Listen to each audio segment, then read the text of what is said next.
Waheguru Ji Ka Khalsa, Waheguru Ji Ki Waheguru ji Fateh Ki Ji. Fateh. I am honored to have Brad Varsava, who's a martial arts practitioner and instructor from Brampton, Canada. And he has been one of the most influential martial arts instructor in the Sikh community, as I've seen. Virji, thank you for coming in. So just the thing about Virji, he's been practicing martial arts since 1989 and specializing in Jiu-Jitsu, Brazilian Jiu-Jitsu, Judo, and Indian martial arts. How are you doing today, Virji? Well, Sat Sri Akal Singh Ji. Thank you so much for having me.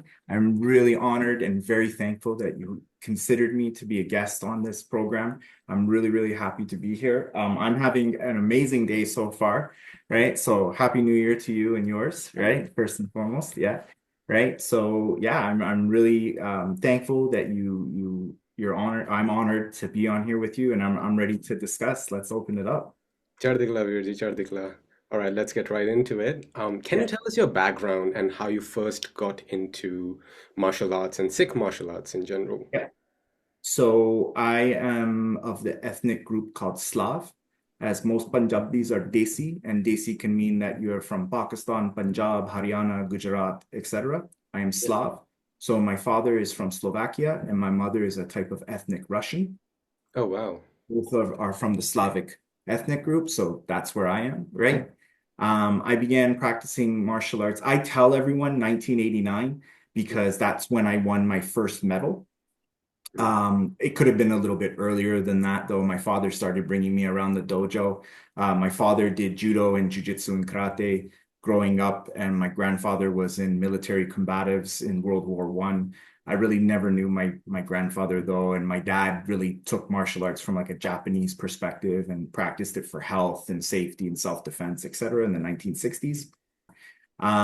So I started with judo, and then I have studied karate. I hold ranking in karate. I also am I'm a black belt in Kodokan Judo, and I'm a Brazilian Jiu-Jitsu black belt. I want to say I probably started BJJ in 96, give or Mm. take, right? Okay. And then joined in with MMA. That was like the craze back then, right? It was like, if you didn't do MMA, you weren't really cool. So I started doing MMA, and then a lot of my friends were from the Filipino community. They started engaging in Dog Brothers martial arts styled training, which is full contact stick fighting and weaponry fighting, right? Ah, With this. limited gear and protective equipment and using a rattan or bont stick to Mhm. fight. And I really wanted to join. I really wanted to get into it, right? And I experimented with like kendo and iaido, and it's fun, it's great. It just wasn't for me. Mhm. And I really didn't want to be with my friends while they were training in that system. So I sought something else. And I came across Gatka, the martial arts of North India, especially within the Sikh community. This would have been 2002. And immediately that day, I scrolled through the internet and everything. It was much different back then, dial-up, right? And no one taught Gatka outside of India, and I was very disappointed. Um, through chance, through Kismet, right? That night while I was at work, a Singh came into work and he had a shirt on that said like 11th annual Gatka camp, right? I swear this is a true Amazing. story, right? And I was like, oh my gosh, like, destiny, right? Wow. And he said, do you do Gatka? He's like, yeah, I do Gatka. And I'm like, oh, I know all about Gatka. And I'm like, can you teach me Gatka? And he's like, no, I can't teach you, but I'll introduce you to my instructor. Mm. And within a period of less than 7 days, I was training in the Akara, and I took my training very, very, very seriously, as I still do to this day. And through his initial guidance, teachings, and direction, I was able to get to where I am today. And he opened the door for me, right? So, and carried on with many, many amazing instructors and qualified teachers from there on in, and learning from a vast array of personnel and people. Amazing, Virji, amazing. I love the fact that um that martial blood was always there. like through your Yeah, it kind of helped out, I think, a little bit. Yeah. and like the fact that your dad also practiced, I can just totally see, like, imagine the lineage of warriors. Yeah. Um, that's just phenomenal. Yeah. Thank you. So, Virji, going on to the next question. What drew you to Shastar Vidya and the warrior saint ideal of Sikh? Yeah. So the way I was first introduced to this was a heavy, heavy emphasis on San Sipayo, right? Hmm. Saint soldier, right? Warrior saint, however you want to say it, right? And I do believe that everyone has their own kind of ideology behind it. And I'll just share with you what my experience with was it is that you do your meditation, you do your bhakti, right? Your Simrana, your Gurbani, your Nam Jap, your Nitnam, your Bani, and then Seva, right? And then you practice the martial arts advently. You practice it very, very seriously so that if you ever need to defend the weak or the innocent and stand against injustice, you are prepared to do so, right? I heard one person say it is the duty of a Sikh to be physically fit to always uphold justice and truth, right? And that very much stuck with me being a very young, impressionable person. And I was like, yeah, that's really what I want to uphold. That's what I want to teach people, right? And unfortunately, I don't teach any of the religion side. I'm Sikh, right? And when you come to train with me, if you are Sikh, I usually play like Gurbani and Nam Simran and stuff like that in the back. But I do teach other people from other religions and other cultures, and I respect that. So I don't usually play it. But if your name is Gursimran or Harjot or whatever, I'm usually like, hey, can I play body while we trade? And they'll be like, yeah, cool, no problem, right? And then I teach the abhyas, the Yutkala abhyas. Yeah, Yeah, that's amazing, Virji. The thank fact you. that and also I think Gurbani puts you in that zone, that zen, Oh when yeah, you're yeah. practicing. Just I'm assuming it would improve a lot of focus, especially for someone who's starting out and feeling very overwhelmed. Very much so, yeah. I mean, and that's what certain rags are for, right? Like you look at Brahmkavach, right? That's what this is for. The Chandi Divar is what this is for, right? At least in my personal interpretation. And once again, I want to make sure that everyone, whoever knows anything about me, I'm not here to teach, preach, or educate anyone in religion or spirituality, right? What I do is I'm an expert in a certain aspect of martial arts, a certain field of it, right? And I won't even say expert. I would like to say advanced practitioner because I still learn, right? Okay, that's a better word for it, right? And I share that and I feverishly and passionately share it with everyone that I come across, right? My weapons accompany me everywhere I go. Whenever I travel outside of Canada on vacations with my family, I bring my Shastar and or I pick up local things from the communities and practice the abhyas, right? And if you do follow the Sikh faith or are interested in the Sikh faith, I kind of make mentions and notes of what I've studied, encountered, and observed and learned over the years. Amazing, Virji. Amazing. Thank you. All right. So, Sikhs are meant to embody the warrior saint ideal, right? And in modern times, we've got preachers and pracharaks and raggis that teach Bani for a living, right? What are Mhm. the warriors? Where did the warrior and the soldier go, right? Yeah. So this is where I see Sikhi as a scale, okay? And I may take heat for this, but what I've observed, there is a balance, an out of balance in that scale. So if you look at the Sant Sapayo aspect, the warrior saint, right? The saint side is accrued through knowledge retention of Gurbani, Gurmat, the text, the grants, the katas, the Vichaar, all that aspect of it, combined with seva, right? Hmm. The Sapayo aspect, the warrior aspect, is accrued through training, martial arts training. And I want to be very specific with that, right? Weightlifting and those kinds of things are excellent for overall beneficial health, but that is not the complete system. Martial arts training, right? So when we look at, let's just go to Amritsar, for instance, okay, right? How many ragis are professional ragis? So what I mean by professional is that you do this position or this occupation You receive an income for it, and that's how you support your family, right? Or your lifestyle, right? And I'll ask you this question, Singh. Do you know ragis? Do you know 10 ragis who that's their sole job, playing tabla and vaja and singing and they travel the world? Yeah, me too. I know way more than 10. Okay. Then you look at the Kata Vichaar practice, right? So I won't name drop, but we know quite a few famous ones, and they're good. Like they are good at their job. We all listen to them. We're all like, bah, right? Right. And these people are they do make money off this through donations or whatever the source is. And I would they don't abuse it. We all know that, right? But that's how they support themselves by teaching the knowledge from the grants and how it relates to sakis and then how it relates to your day-to-day life, right? And do you know people like that? Yeah, yeah. Yeah, absolutely, right? Okay. How many full Amritdhari Sikhs do you know who make their sole occupation off martial arts teaching? Right? I know two. I know two, Yeah. right? There are maybe a few more that I'm not aware of, and I'm hoping there are a lot more than a few more, right? But there's a severe unbalance because when we look at that Ragi and Pacharak group, it's huge, right? And then when we look at the warriors, right, it's very small. So if you took another culture, for instance, okay, we can look at Chinese culture, right? There are many, many people who are of the Taoist faith and Buddhist faith who are very, very on that path and they live the lifestyle and they teach martial arts and that's their sole occupation. They own martial arts schools, right? You can go to Wudang, you can go to Henan, China, right? And you can find tons of schools and people own these schools and that's their sole occupation.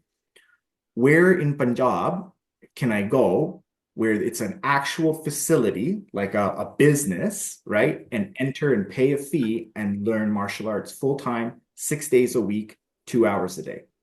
No, I don't think there is. Right. And that's where I'm trying to curb that, right? And through what I'm doing, I'm trying to build instructors and give people the opportunity and the means to learn this martial art, practice it, make it part of their lifestyle, share it with others, and build up the numbers. That's amazing, Virji. That's amazing. Thank This you. is something Yeah. that we really need as a Sangat. Yeah. Just for a Try. follow-up question for that. Sure.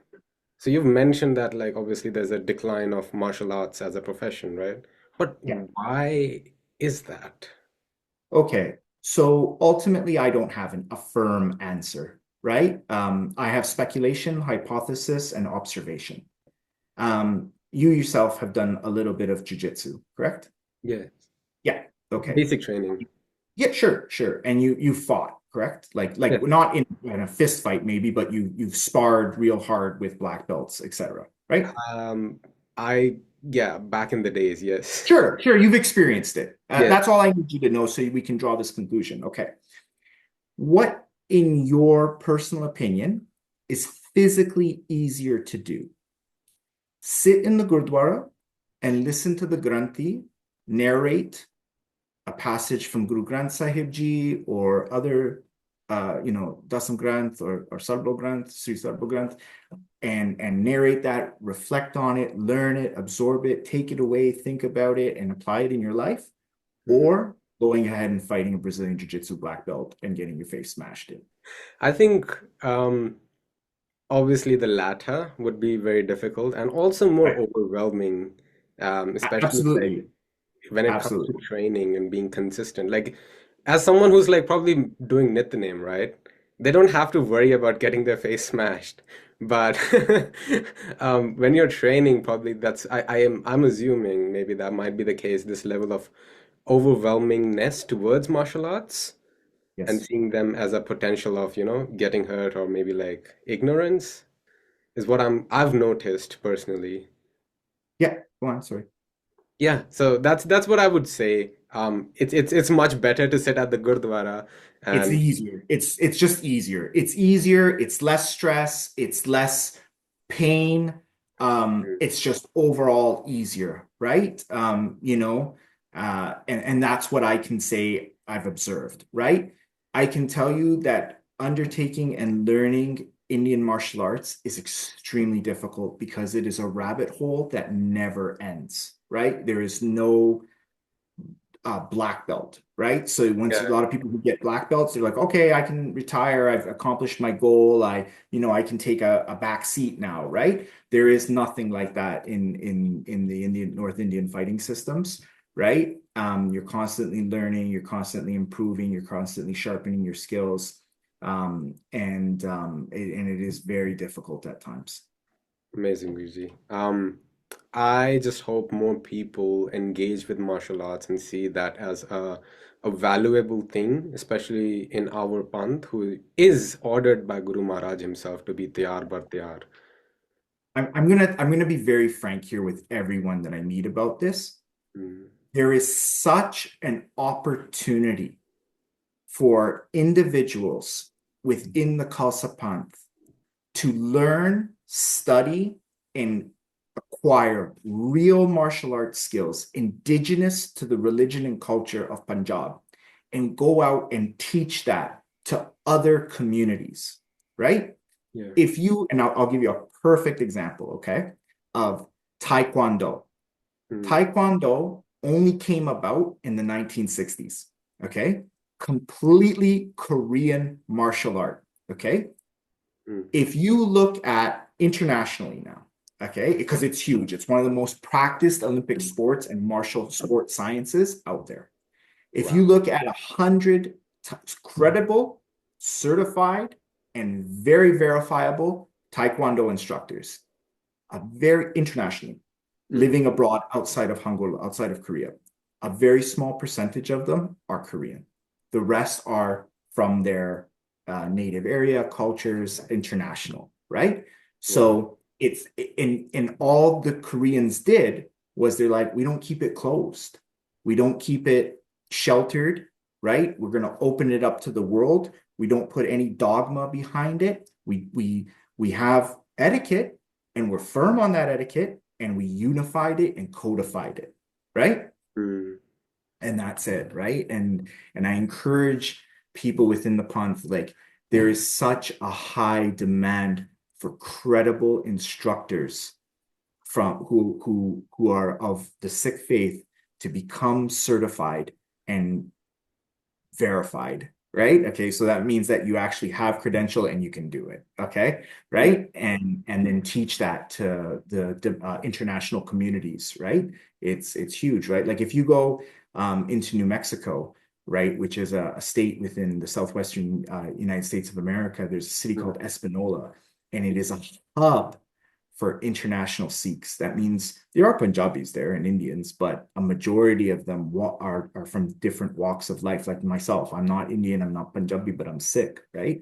mm, And it's like a congregation area, right? If you go to Russia, there's cities in Russia that's just not filled with them, but it's huge, right? And if you got really credible and verified instructors, you could do very well financially, right? And you can make a living off of it, just as Ragis and Pachariks do as well.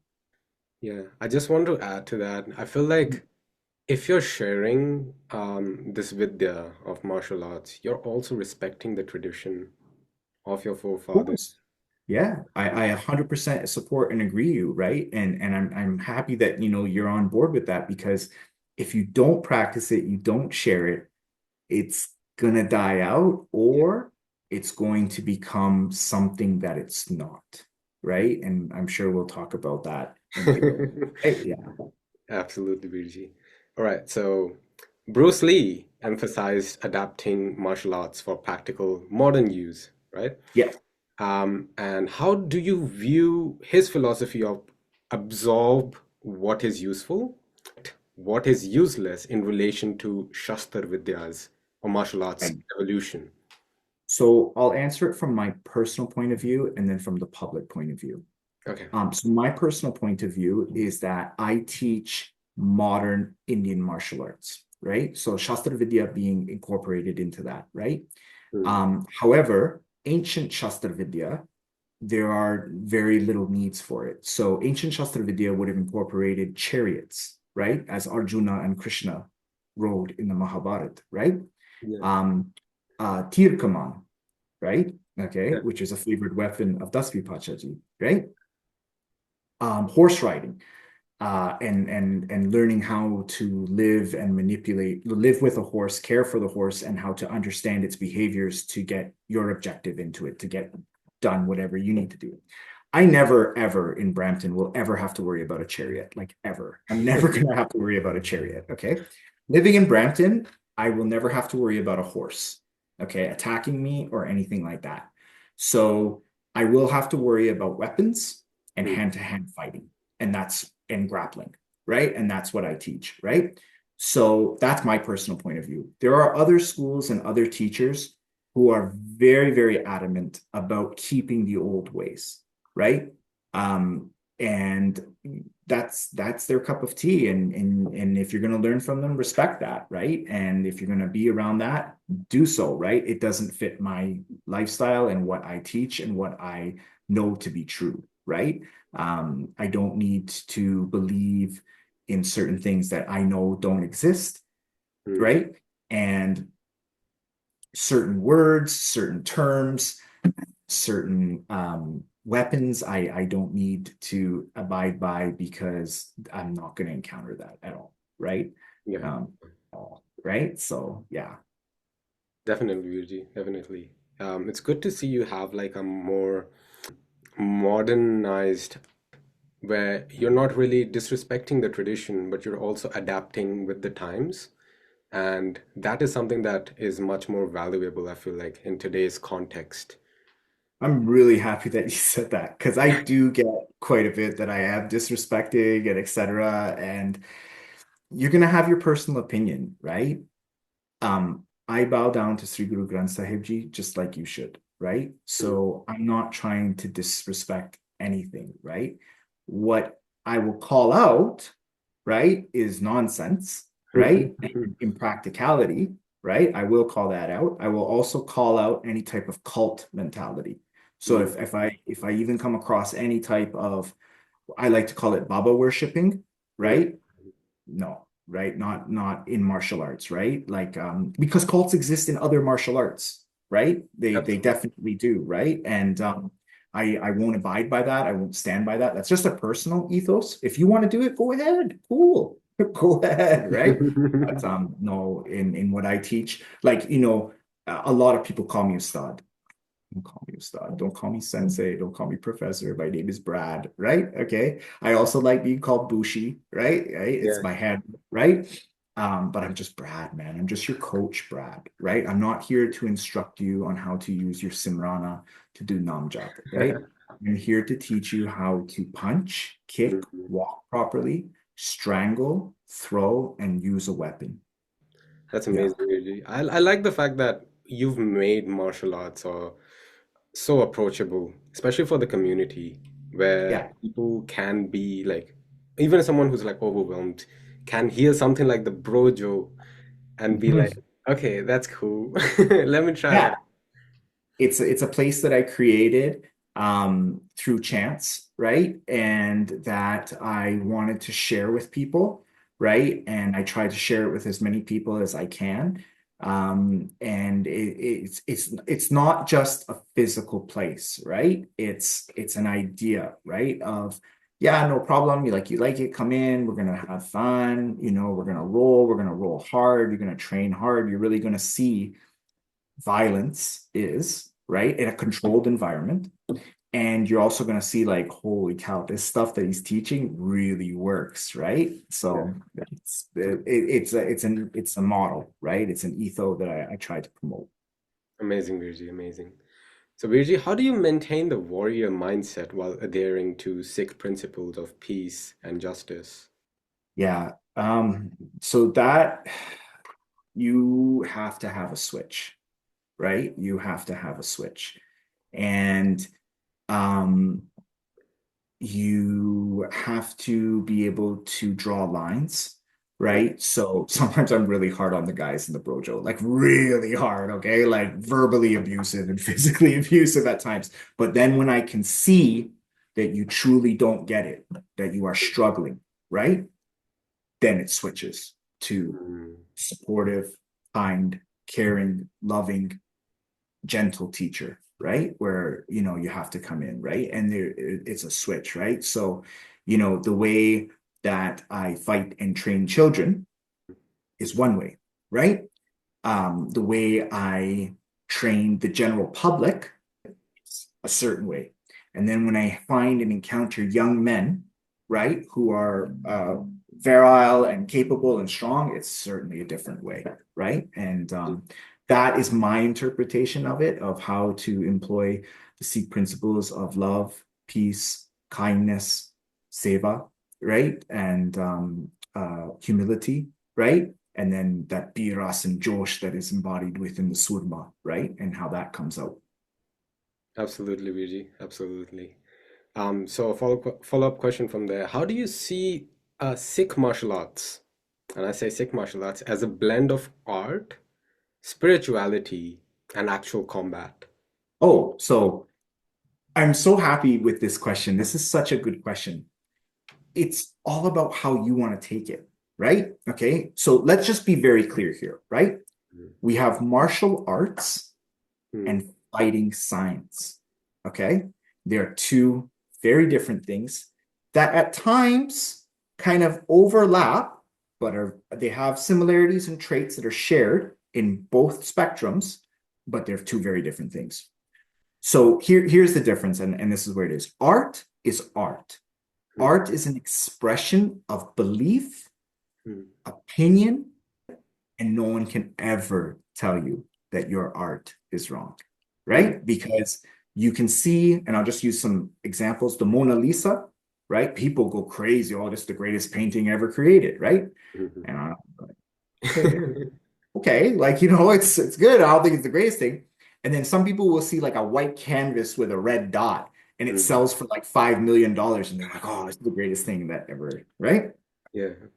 So art is interpretive, and no one can ever prove art to be wrong. Fighting science can be proven wrong, Mm, right? Fighting science has very strict principles that cannot be violated, right? Fighting science has very, very direct and specific parameters that cannot be overstepped or misguided, right? Because mm. if you do, there's severe consequences in the sense that you can get harmed, right? Yep. So when an artist is performing certain kentre, right? Yep. Okay, and you can see my hand moving. This is art, right? You Hmm. can't do that in fighting science because what the science is that as the fingers are separated, an attacker or opponent has more ability to grab, seize, and bend in the natural opposite direction of the digit, right? So the Mm. hand must be structurally aligned, closed, and formed into a fighting unit, right? Where now there's strength and integrity using physics in structure. That's science, right? That was such fun, like the way you explained it was phenomenal. How you Okay. maintain that, like, because it's so much more clearer now. Because we say martial arts and we see Yeah. like that as being an expression of one's own ethos. Yes. At the same time, you're also incorporating the physicality of things and how actual things would be. What looks may not actually be practical, and merging the two, that would be yeah, that clears up so much things. So Virji, now coming up to another question, what makes Sikh martial arts unique compared to other styles? Okay, it's the coolest martial art ever created. Like, period. Okay. That's why I love it. Okay. So the principles of Sikh martial arts are clearly defined, right? For those who understand and know them well, right? And I would say that there's some overlap and shared similarities and traits with other arts, right? But there's very defined rules and parameters within akaras that are unique and separate from many other Eastern Asian traditions, like and Western traditions, right? But for me personally, this is just personally, it's the weapons.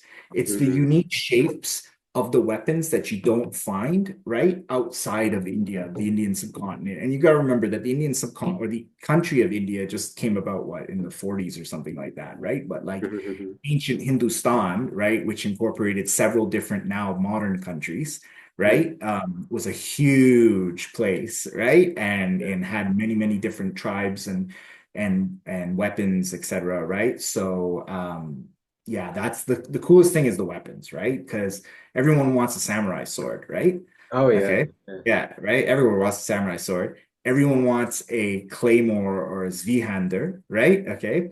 And then if you come from the Filipino background, right, you may want a Kris or a Yeah. Barong, right? And these are very popular, and you can find them on eBay, you can find them on Amazon, it's very popular to find these weapons. It's not hard, they're very affordable.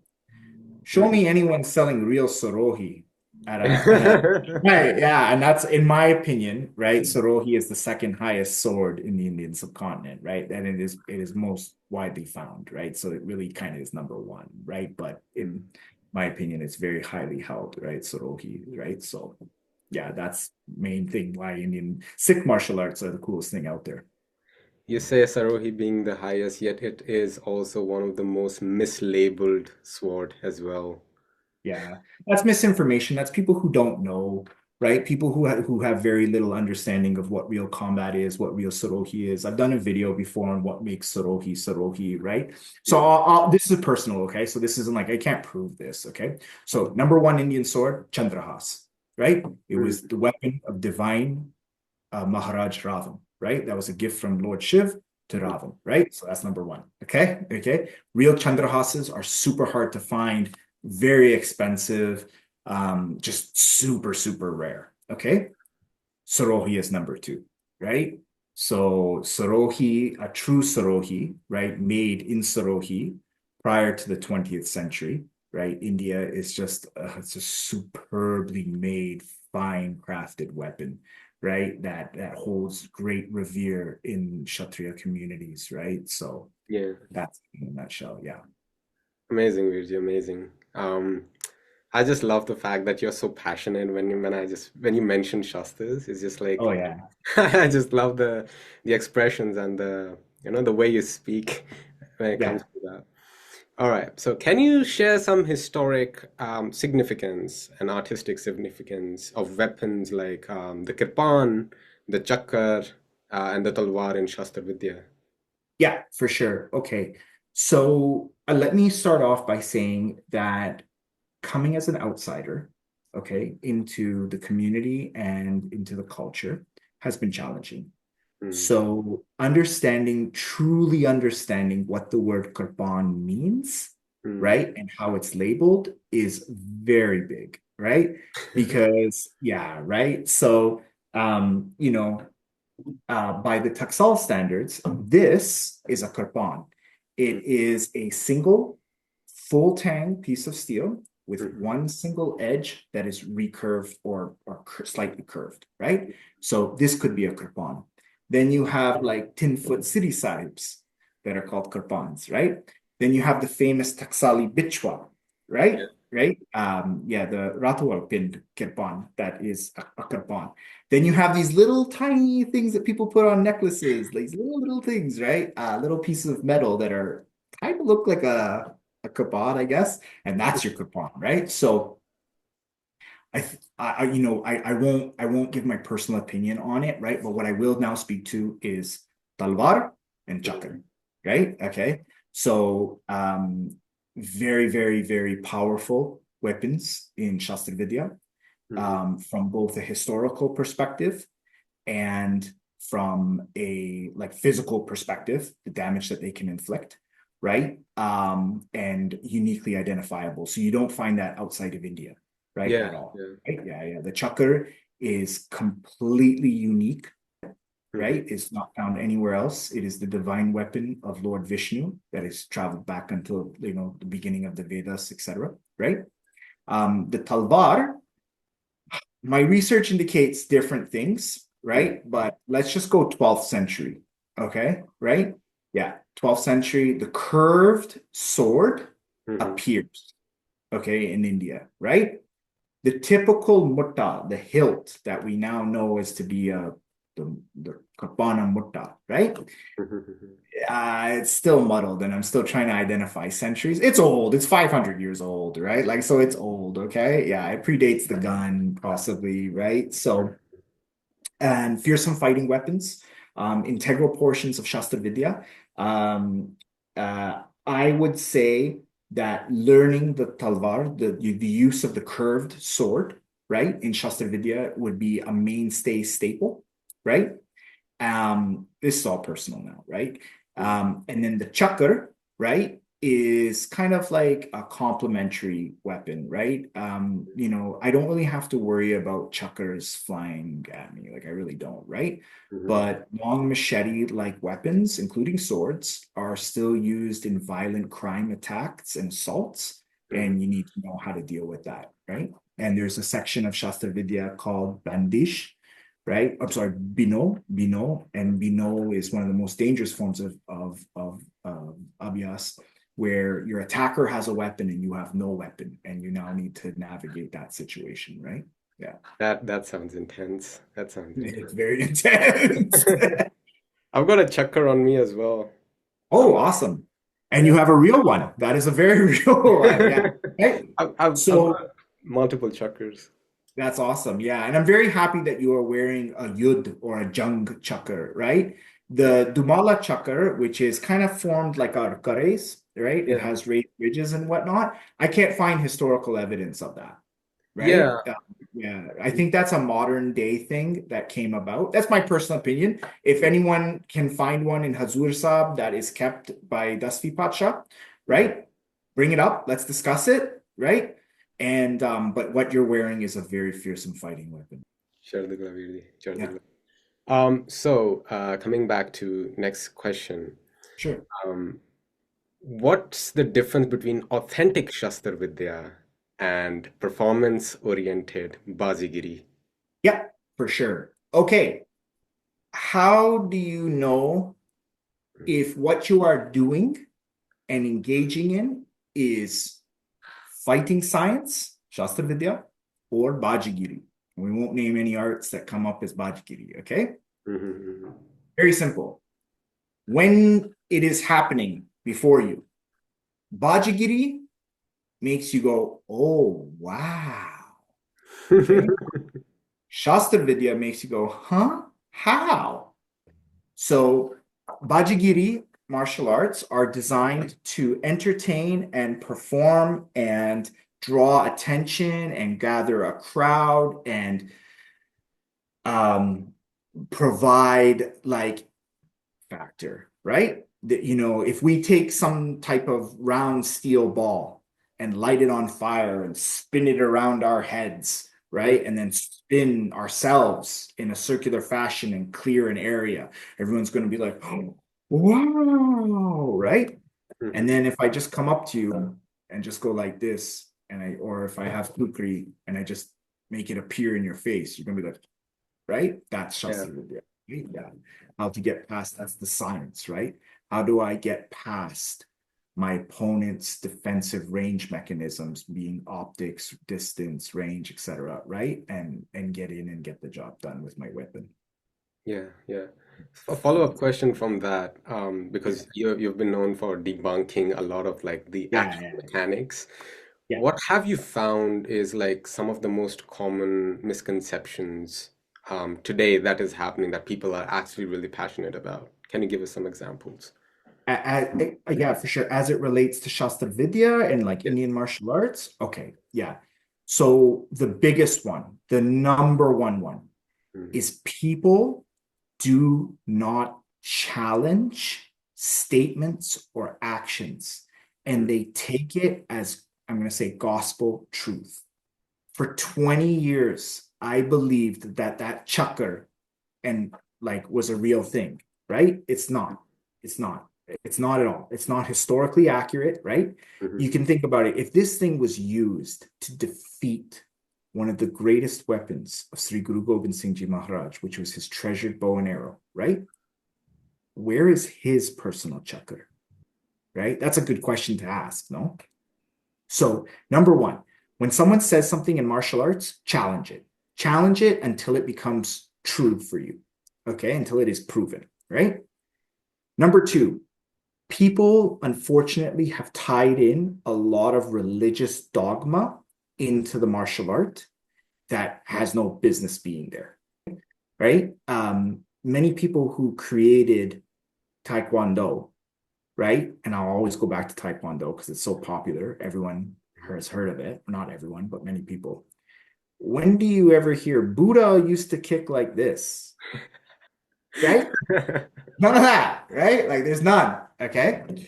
And then the last thing is that people unfortunately live in a bubble.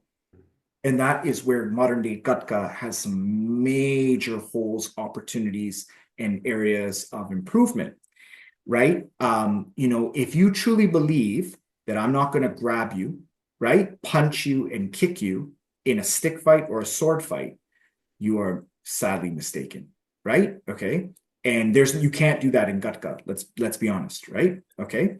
In Gatka, I can give you three different VARs to cleanly execute a strong blow, right?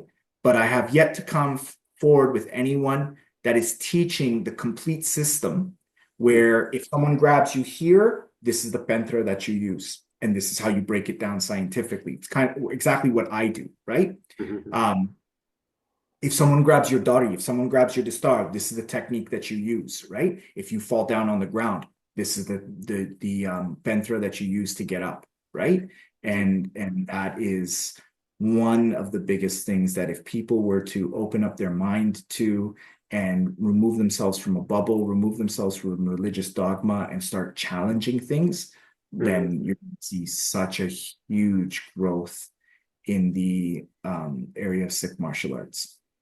Yeah. That's thank you for providing that information because I feel like there's so much more to it than meets the eye, and a lot of people don't understand it when it comes to like ignorance. And as they say, ignorance is bliss.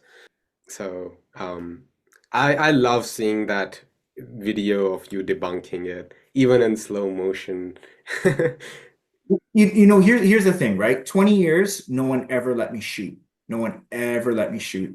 That Singh, Gurvinder Singh, and his brothers and everyone from that Akara were so awesome. They were like, yeah, we'll do it. And they didn't even question. I was like, okay, right, let's do this, right? So I brought a 45-pound bow Wow. and it draws 45 at 28 inches. I unfortunately do not have a 28-inch draw. I have a 26-inch natural instinctive shot. Hmm. And I'm very open about the results, right? Hmm. 13 out of 15 shots fired sailed cleanly through, right? Hmm. Two were flipped out. Okay. We then tightened it up. We did a double chucker so that the netting and the webbing became an even tighter weave, right? And it just kept sailing through like with ease, right? It's physics, right? Like you can't beat physics, right? Yeah. The arrow is traveling at approximately 160 feet per second. The chucker at its best travels at 40 to 55 feet per second. Like you're too slow, my friend, right? Like you're too slow, right?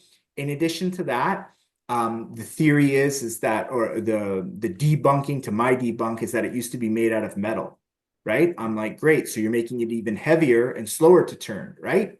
And last but not least, right?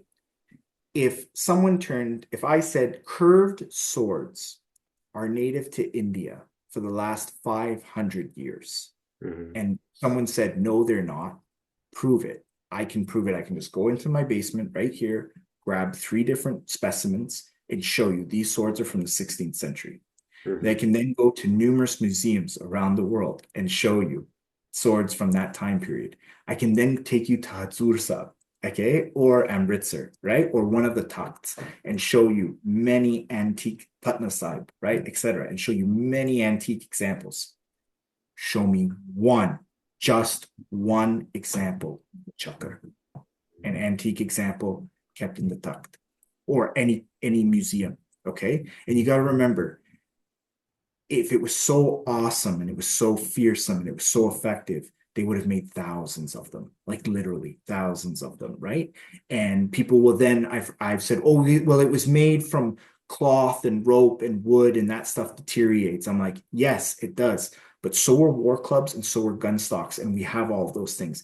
In addition to that, we have the Dastar material and Chola material of Guru Hargobind Sahib Ji Maharaj, right? You Yeah. don't think we would keep his chakra preserved? Yeah. there's a lot of questions that I have that no one can fully answer, right? So, in my humble opinion, totally fake weapon. My research indicates that it was created in the 1920s Mhm. upon the then Prince Edward, who would then become king later on his first visit to Punjab, when they took him to see the old warriors. Because remember, 40 years ago, Punjabis were a major problem for the British, right? Okay, and everyone kind of remembers what happened 40 years ago. It was the 1980s, right? Everyone has a kind of a grip on it, right? Mhm. And so everyone remembers what happened 40 years ago in the 1920s. And then they created this thing to kind of like say, oh, we're going to light it on fire. It'll stop arrows. No one shot an arrow, but it's believable if you don't have a martial mindset, right? Yeah. Absolutely, Virji. Absolutely. All Mm. right. Coming back to the combatics of Shastar Vidya, how does Yep. Shastar Vidya's combat methodology compare to modern MMA techniques, particularly in terms of distance management and timing? They can't compare at all. So the Shastar Vidya that is currently practiced in most akares do not fight. They do not fight for real. And when I say fight for real, so we have to understand what practice and training is, right? Practice is like there's some movement and then I catch an arm and I just go like this to you, right? Mm. No, like that's practice. That's not fighting, right? Okay. Training is disgusting. Training feels like you are going to die. And then, after the session, you're like, oh my God, why did I even come today? But I feel great, right? Okay. And that's what MMA is. Now, things taught in Shastra Vidya are amazing, but they are not pressure tested, is the word. So that we use is pressure tested. If you start pressure testing them, and I'm seeing a lot of guys in England now doing it, right? Which I'm really happy about. Okay. Mm. Um, Sikh Warrior Project. There's a few others to name names, and I'm not trying to name drop, but I'm really happy with these guys who are now starting to come out and they're starting to. I don't know if they're incorporating Shasta Vidya, but they're incorporating combat sports into their training. Mhm. And with that mindset, then if you start learning the ancient arts and start applying it for real, you're going to get some very, very fearsome, very serious fighters out there who are certified and verifiable, right? Mm. Amazing, Virji, amazing. What role, and I've noticed this, does footwork in Shastra Vidya compare to other martial arts systems? It's huge, right? It's huge. So the pentra, right? That's what. Okay, so we have to understand that footwork is footwork and pentra is pentra. They're not the same thing. Okay, pentra is defined as by Mahankush as body strategy, right? Hmm. So Mahankush defines it. Let me give you a better quote of what I've occurred pentra to be. Okay, Mm-hmm. just give me a moment here. So pentra, body strategy. One should view pentra as such, a recognizable or distinct pattern of movement. Mm. Arrangement of the body to provide solid form, stability, and strength. And lastly, kind of a descriptive, each movement should be able to be explained, being able to define and detail the structure, use, and most importantly, name of the pentra or of movement and how it relates to a situation encountered in combat. Shastra Vidya does a very good job at that, right? They break it down. Certain schools have quite a few pentra, right? And they're very good at defining what it's used, when it's used, how it's used, what it's used for, right?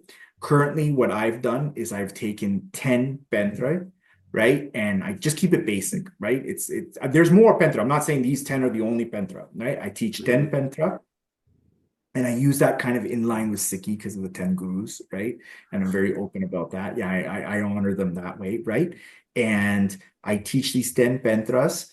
And if you practice, master, implement, and study, you can become a very effective fighter. Amazing, Birji. Amazing. Yeah. Thank you for clarifying the difference, because a lot of the times we had this misconception that mantra means footwork. Oh, yeah. It's body strategy. Yeah. Oh, good. So, how do Shastar Vidya's principles translate to unarmed combat scenarios? How do Shastra Vidya's principles translate to unarmed combat scenarios? there is a lot of practice that is done, Mhm. okay, where someone throws a blow and you move around and hit and strike and combat it. Maybe a throw is implemented, a movement to gain the upper hand. Mhm. So that's prevalent. One of the opportunity areas is to introduce the Mal Akara tradition into it. So wrestling is pretty much like the oldest martial art, right? Okay. And it is, in my opinion, number one. Wrestling is number one, right? Okay. Is the qualities of a wrestler, the strength of a wrestler, the techniques, the fluidity, nimbleness, the furti ho gaya, right? Is dominant in a wrestler, right? The one thing a wrestler never does is he never plays, right? So when you wrestle, it's a life or death battle, right? Yeah. Okay. And in certain akaras within Shastar Vidya, that is completely absent for a couple reasons. We see it a lot. A religious dogma has a lot to play in it, right? So many people that I've trained over the years, when the dastar gets touched, and you know how your dastar will shift, Yeah. right? They get afraid of it falling off and stuff like that, right? And you have to be very well trained. You have to be very well prepared for that. I have a lot of Singhs in California who just fight. They scrap it out. So it starts with the star, and if you go chasing your turban, Mhm. you are penalized. Well, it means like you do some push-ups or something like that, right? In the training of Mhm. karate, right? But it's to build that mindset that, yeah, it's my star. It is my holy crown, right? I love it. But my life is the most important thing, right? So, yeah. Chardi Virji. How does the concept of range and timing in Shastar Vidya compare to other weapon-based martial arts? It's very advanced. I haven't trained as many weapon systems as I would like to. Mhm. Okay. I've experimented with a lot of Filipino systems, Mhm. right? But like fencing and HEMA and schools of other weaponry systems, Kendo, Kenjutsu, right? I can't really speak to it, but Shasta Vidya is on point when it comes down to that, right? It really, really comes down to understanding distance and range are two different things, right? And once you understand that and how to correlate, work with, recognize that, everything else becomes very easy. Amazing, Virji. You mentioned the star before. Now, just an interesting question. How does the star act as a practical element in Sikh martial Yeah, arts?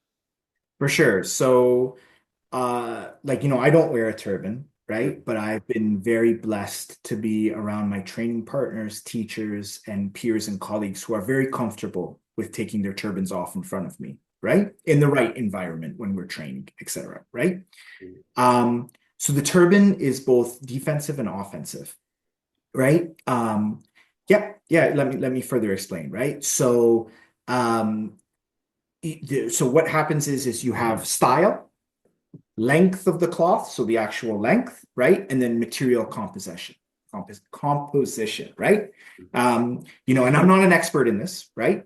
So defensively, the way you tie it and style it, right, will give cushion and protection in the most appropriate places, right? And we see Puratan styles of turbans that offer this the best. While, and I don't mean to sound rude, the modern pagri with the cross and the pins and stuff like that, that's not exactly designed for hand-to-hand combat, right? Okay. The length varies a lot, obviously, and then the material. And it seems that, and I can speak to this because I do tie a turban when I go to the Gurdwara, Mhm. full veil, if you're familiar with the term, yes, full veil, right, is seems to be the preference, right? Mhm. So defensively, we've spoken about that, right? It can Mhm. act as a cushion and it protects the head, gives appropriate weight distribution, etc. Offensively, it can be used to keep weapons, as you have one on right now. You have your chakra on, right? Mhm. Certain other weapons can be imbued into it. Sanjo is woven into it. Yeah. Um, the Torah command with the chand is woven into it to give something. And the greatest weapon is to preserve the dignity and safety of people's lives. So there are two videos of there's a video of an older Sardar where a woman, I guess she had her top ripped off or something happened with her cloth, and he undid his turban and he extended it and made it kind of like a chadar, right? And she was like, no, no, no, Sardarji. And he's like, your honor is more important than my turban. And then I do believe this happened in either North America or in Australia, where some kids were drowning in a tidal pool, and the guy took off his dastar one time, boom, and used it in a rope-like fashion, right, to save the life. Like, what better way can you think to use your holiest of gifts to save the life, right? Like it was just when I watched it, I was all emotional and everything, right? And I was so proud to be Sikh and to come from this lineage and this tradition, right, and be part of it, right? That this is what it is, right? So yeah, so defensive and offensive. Yeah, in terms of like offensive, I've actually never thought about the star as being like something that could be offensive.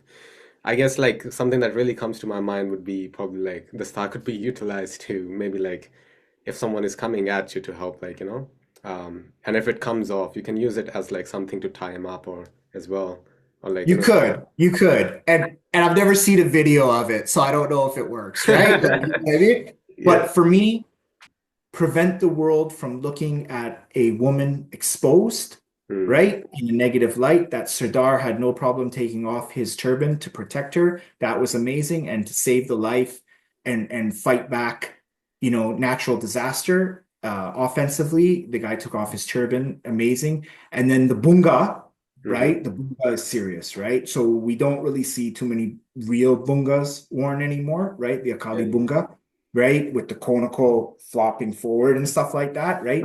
There Hmm. is science behind that, why they did it, right? It relates to body weight distribution and Ah. being able to, yeah, manipulate your body in certain ways with it's part of your astar, right? No, I'm sorry, bistar, right? So you have Shastar, Astar, Bistar.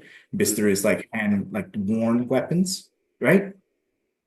So it revolves around that, but that's a little bit out of my area of expertise, right? I just have research indicating it, right?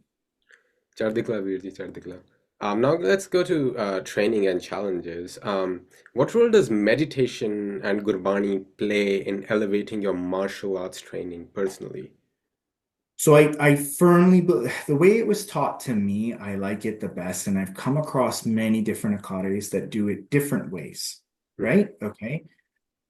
So when you do Char Per Pentra, right? Okay, which is a very common Pentra in many Gatke akaris and Shastar Vidya, so-called schools, etc., right? It's a four-step body strategy. Okay, so there are four individual steps with hand movements that accompany it. Okay. And then if you look at Vahiguru, the word, it Hmm. is four syllables, right? So that correlation happens together, right? And that's just one small analogy that I like to use and make people smile with when they hear it. They kind of have like a juggertona. They're like, oh wow, like you know what I mean? That is kind of true, right? Um, but yeah, I think Gurbani is the verbal and mental Hmm. meditation technique, and the abhyas is the physical meditation technique, right? Yeah, Yeah, yeah. Amazing, Virji. that's What have Sikh Akhada traditions? By Akhada, I mean like both Gatka as well as like the wrestling Akhada taught you about deeper meanings of Shastar Vidya. yeah. So I'll be very frank. A lot of it has been negative. Okay, that you have traditions people firmly believe in that are just like no, no, like it didn't Hmm. happen. It's not true, right? That can't work, right? So one of the traditions is a pen. So I'll tell you a couple stories real quick. So hey, like what pentra do you know, right? Like I always want to know about people's pentra, and they're like, I do shircha, right? I'm like, okay, like what is that for? And they're like, you do it so you become a lion. You get it? Right? Like, are you being serious right now, dude? Like, and they firmly believe this, right? Yeah. No, it is not done to imbue a lion. You are never a lion. You are never going to be able to jump 4 meters. Like, no. Okay, right? Yeah, you don't have claws. Like you don't have like the PSI of your jaw bite of like 750. No, okay, right? I remember training in a Gatka kata, and they're like, "Oh, you can't attack first." I'm like, "What?" I'm like, "What?" They're like, "Yeah, yeah, you have to defend, then counterattack." Oh my. That's that's the way Guru Sahib said it could be. I'm like, "Oh, okay." So like in the 1600s, when that army was coming, right, towards your village to take all the women and children and like your winter food supplies, right? We're not going to attack them first. We're not going to send out a guerrilla force. Like you guys were known as guerrilla attack specialists, right? You fought in small groups and you raided and pillaged Afghan routes like to no end, right? Like you were Yeah. glorious for it, right? You don't think they sat there like, okay, there's four of us and 100 of them, right? Like we're gonna wait for this, right? So just give me a second. I'm sorry, just sorry about that. So yeah, so unfortunately it has been negative. There is a lot of bakwas out Mm, there that people believe in, right? There are some really good things though, right? There are some really good things, right? Seva, right? Helping people, charity, the list goes on, right? mhm. Yeah, and there's some really good things, but unfortunately, there's been more negative than positive traditions that I've seen and shared, and it's just misinformation and disbelief, right? That unfortunately have altered people's Mm. perceptions of things. So coming forward to as like if your negative experiences and like challenges, right? This is more of a personal question. What Sure. challenges have you faced as a non-Punjabi practicing Sikh martial? Okay. This is a really good question, and I'm going to be very upfront and frank with it. Okay. So, first and foremost, I have had more wonderful experiences than I Mhm. have negative, right? Oh, that's amazing. Yeah, yeah. So, the Sikhs have been very open, loving, caring people who have welcomed me into their temples, into their homes, into their personal family groups, and just been amazing people, right? However, just like every culture, every people of the world, there are going to be negative experiences and negative bad apples, right? And what it comes down to is biases and prejudices, right? Okay. You know, and I don't like, why is the bald white guy teaching our sacred thing, right? It's Yeah. because I love this more than anything, right? This is my favorite thing to do, right? I touch and practice with my weapons daily. I practice daily, I train every other day, right? And the practice is one thing, training is another, right? And I have made it my life mission to preserve, teach, share, and build up these warrior arts within the community, trying to promote instructors.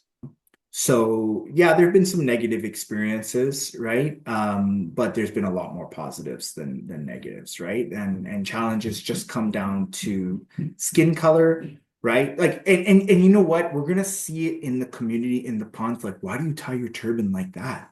That's not the way we tie it, right? What? Your kirpan is 6 inches? No, it must be 9 inches, right? Like you just see like the most absurd things, right? Like the gatra. Someone was telling me about this in Canada they had with the gatra, so that the gatra has to be worn from left shoulder to right hip. And he's left-handed or something like that. So he wears his right shoulder to left hip and he took flack over it. Like, are you serious? Right? Like, right? Like, and there's people who will challenge, and I only unfortunately listen to qualified personnel, right? Who are more knowledgeable than myself, right? Okay. And if you are a martial arts instructor in the Sikh faith, right? Teaching Indian martial arts, whatever you want to call it, show me doc. Show me a well executed doc, and Mhm. then I'll start listening to what you have to say. Until you can do that, like don't talk, right? Yeah, yeah. Yeah. Chardikla Virji. How do you approach mastering different weapons? Because you have a whole arsenal, right? From Yeah. swords to bows. Yes, I have the whole 9 yards, right? So I currently teach 10 weapons. Okay. Mhm. Um, I wouldn't say I've mastered any of them. I just have skill in each one of them, right? Okay. Um, and there are some weapons that I do not teach, such as the barshe, right? Because I'm never going to be afraid of anyone in Brampton attacking me with a spear. Like I'm never going to be afraid of that, right? But a hardwood fighting stick, such as this, I'm Mm. very concerned about. A dagger-like instrument, such as this, I'm very concerned about that. Kukris are available for purchase online, and we have no restriction on this in Canada. This is the most fearsome fighting weapon ever created, right? Okay. It has greater cutting potential than certain swords. Yeah. So, yes, we use those. Bows and arrows, I do teach. I do not unfortunately teach it in the Indian tradition. All I teach people is how to make a bow, string Mm. a bow, and shoot it accurately in the target, right? Okay. I do not teach the Indian tradition for that. I don't know anyone teaching the Indian tradition of it, right? Um, and then I teach Kanda, Talvar, Katar, uh, Kulhari, Mm. the Yud fighting Kare, right? Kukri, Kard, and Tal and Talvar, right? So the ten weapons listed there, right? And because axes are very available, many people own an axe, and it's an amazing fighting weapon, has been for over like 2,000 years. Kanda is an integral part of the Sikh faith. Talwar is an integral part of the Sikh faith. The Mm. Tal is an integral part, is the part of the original Nishan Sab. The Qatar is part of the original Nishan Sab, Yeah. right? Knives, strictly important. Kukri is very important. And the bow and arrow, once again, very important, right? So Man. mastering it, I don't know if you'll ever master it, right? I don't, anyone who speaks that they've mastered something, I don't know, kind of you question that person. Yeah, it means you never made a mistake, right? Or you no longer will make mistakes because you've mastered it, right? Yeah. Um, you can just get really good and you just practice a lot and you pressure test your stuff and you get a lot of different training partners and a lot of different situations and scenarios and you train extensively and you will get better. You will get good. Chardigla Virti, Chardigla. You carved, and you mentioned you carved your own shastars. Yeah. Recently, you carved your own bow. How did that process come together, and what did it mean to you while you were doing that? Um, so it sparked a lot of, intrigue, right? When I started posting that stuff. I've done that since I was a child, right? That's part of my dad's culture, right? My dad made me my first bow and arrow. I remember my dad's best friend who was like Uncle G to me. His kid came over, he never saw it and broke it. And I was so upset. He's like, yeah, but you broke my bow. And he's like, dude, don't worry, we'll just make another one. Like, chill, right? And I've been making bows and arrows since I was a child. 200 years ago in India, this was very common knowledge, right? Many children made their own bows. Fathers made bows for their young sons, etc. Right? The bows I make today are a lot better and stronger than when I made bows when I was a kid. Mhm. So the one that I recently featured in some of those stories is I believe it's 50 at 28. It's good enough to kill a bear, right? Definitely good enough for other things too. I'm just gonna leave it there. Right? Obviously, I'd never do that, right? But like it's a Mhm. very strong bow. I think in the beginning it held like a spiritual practice, and I wouldn't say that I would say it still does, Mhm. but I think it's just like a necessary skill. There's everyone has a great grandfather. Everyone does. Everyone. You don't know him, you might not have met him, etc. There's two things he did and carried that you do not, right? He Mm. carried a knife with him everywhere he went because he needed one. Okay? Yeah. Right? Not for self-defense or anything like that. I mean, maybe it happened, right? But like that was his everyday carry, just like your iPhone or cell phone is today, right? Yeah. And he made a fire, right? And a lot of people don't know how to make a fire. They don't carry knives. And I try to teach that. I mean, I don't like, charge people or anything for that. It's just like basic common knowledge, right? But when you come over and you come to the brojo, you're going to learn how to do that, right? I'm going to show you how to do it. I'm going to give you a gift after you become a student. After a while, I'll give you the fireboard and tell you how to, I'll show you how to do it, how to practice it, etc. Right? So, um, how it carries over, it's really, really important to practice skills that are being lost today. Mm. And I wouldn't say we're out of touch, we're in a different world, but it's still important, if that makes sense. Char Dikla. I just love your videos when you're like showing every day is like an adventure almost with hey It look is I with made me a bow. sometimes. I'm like this man casually just crafts a bow and arrow and like just in his backyard. And I'm like wow. Yeah. Yeah, so and that sparked like people like one guy in England, a certain colleague that I talked to on Instagram, like how our relationship started. This guy went to the park. He went to the local park and just cut down a tree at night, right? And he's like, "Yo, can I use this to make a bow?" And I was like, yo, the bug got you, and I'm happy that it did." And he's like working and carving it and everything, and I was just like, "Congratulations, man," because that's a skill that is a skill that all of our ancestors, you got to remember, we've been here for 10,000 years, right? Mm, So for 9,900 years, right? Maybe 9,800, 9,700 for sure. Everyone made a bow and arrow. yeah. Everybody, right? And now, who knows how to string one, never mind make one. So I'm trying to bring it back. Yeah. Yeah, yeah. Char Dikla Virji. So what specific physical conditioning methods are unique to Shastar Vidya? Um, So there's a lot. There is a lot, and it gets very deep at the higher levels and training, right? Basics though, like you can keep very fit with batik, Hmm. dan, sampat. Um, that's like you're good, right? Like if you run, you do different versions of batik, different versions of dand, different versions of sampat, spate, it varies from dialect to dialect, right? You use mugdar or jori or meal or whatever you want to call them. Those are unique. You use gurj or gadda Mm. or the mace, right? That's typical. The benti is used, um, and etc. Right? So, but it gets higher, different exercises.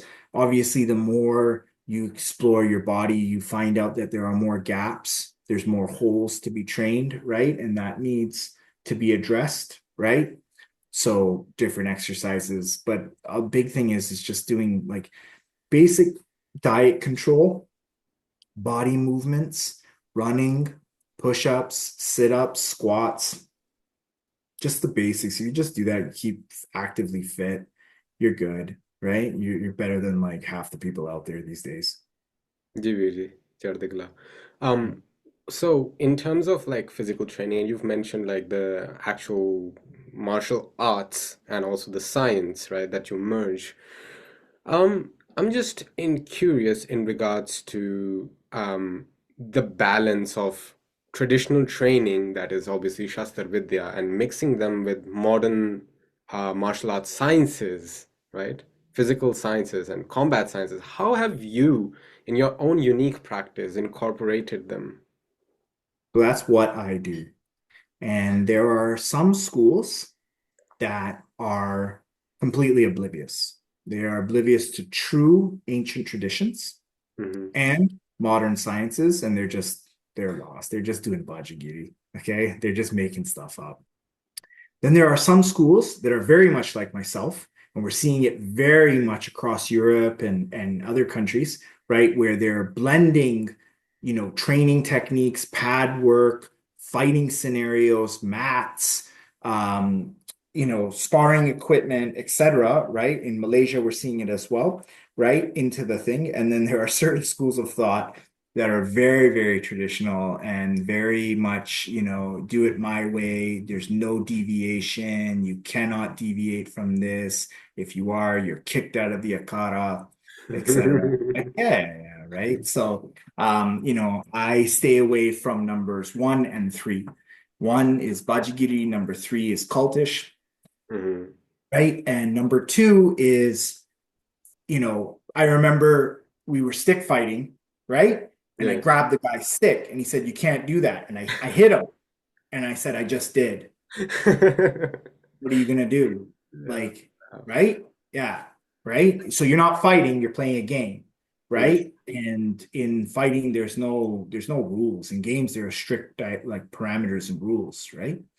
So in fighting, there's no rules, right? So you that's what Shastar Vidya is about, right? Is fighting to preserve and survive, right? That, and there is like cultural aspects and stuff like that. Chardhi Virji.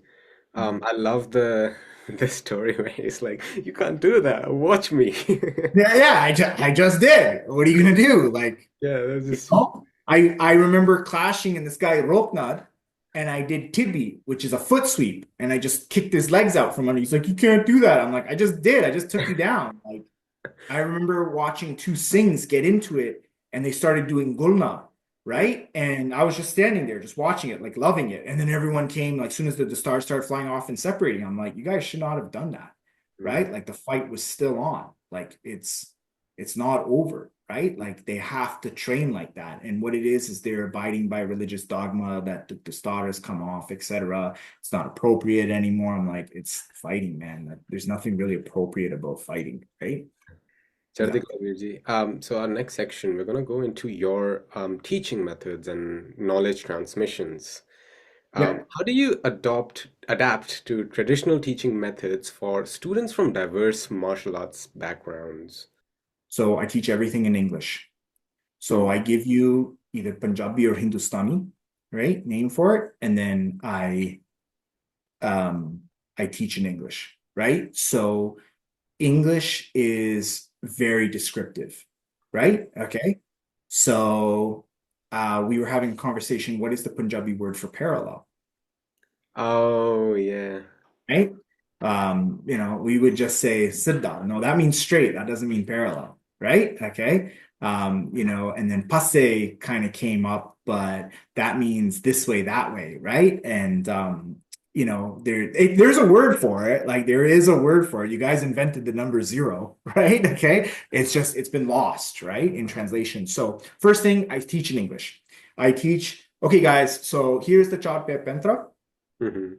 Um, Here is a position called Birasan Pentra. Here is a position called the Bunga, right? And it means the fortress and the warrior stance body strategy and four-step body strategy, etc. Right? Hmm.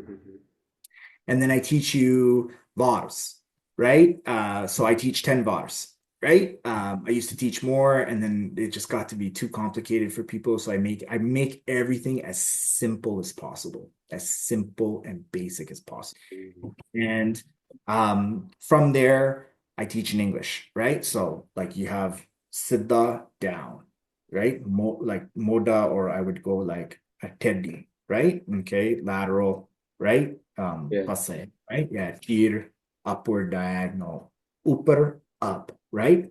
Hmm. Huj, hul, or khobna, right? Meaning to stab, right? Okay, except you get where I'm going with this, right? Yeah, yeah, yeah. Yeah, there is certain customs that you will find in traditional kare that I don't abide by at all. So when you begin a session, a majority of akaris start with our DOS, or they start with, you know,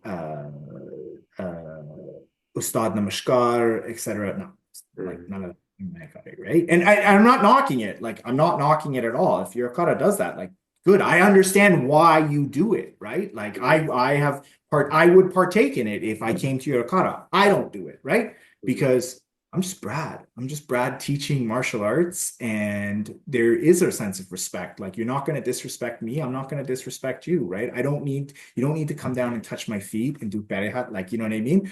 Like yeah, you don't need to do that, right? You don't need to pray to start practice. Like you're gonna need to pray when I'm choking you out. Like then is the time to pray, right? Like right. And that's just my value on it. But once again, I want to make sure that everyone listening understands that I'm not dissing that, right? If you start your abhyas with Ardas, great. I respect that. I understand why you do it. If you do the matadeg to your teacher and the like that, I understand why you do it. I'm not knocking it. I don't do that, right? I'm very basic, very modern, right? Like it's just Mhm. like let's just fight and have a great time and laugh and enjoy this, right? Yeah, yeah. Chardikla, Virji, Chardikla. I love the fact that you've made things so simple and approachable, and that really aids to the element today where people are actually not that afraid anymore of reaching out. It's especially to you, like as someone who found you on Instagram, I reached out to you Yeah. and said, "Hey Virji, can you like, let me know what this means?" And you sent me a video, and I love that fact about you. Like, you just keep following it up. ASAP whenever you get the time, and like unlike other people who are like, hey, come to my akara, let's train, and I will only show you this when you're here or something like that. It's just like it just puts a limit on the mindset, and I just love the fact that you're addressing that in a more holistic way. Yeah. So I want to be very clear here. I am here to help people. I do believe that I was put here on this earth to help people with martial arts. That is my sole mission statement, motto, goal in life, right? If you are living in Oz, okay, and I'm in North America, you cannot come to the Brojo. I understand that, right? So And does that mean I can't help you? It means that my help is going to be limited, but I will still help you as best as I can, right? And I will teach, you will send me videos. Well, I will show it on video what I can, right? And then you will mimic, replicate, and I will provide you open, candid feedback, right? That's how it is, right? Where the teaching comes is the energy transfer. So knowledge can be transferred from mouth to mouth, eye to eye, ear to ear, right? Energy can only be felt here. So, like, I and higher level martial artists know that the minute you touch another person like this and your arms cross in combat, you Mhm. know one of three things. You've won that fight. You're going to smoke that fool. Okay.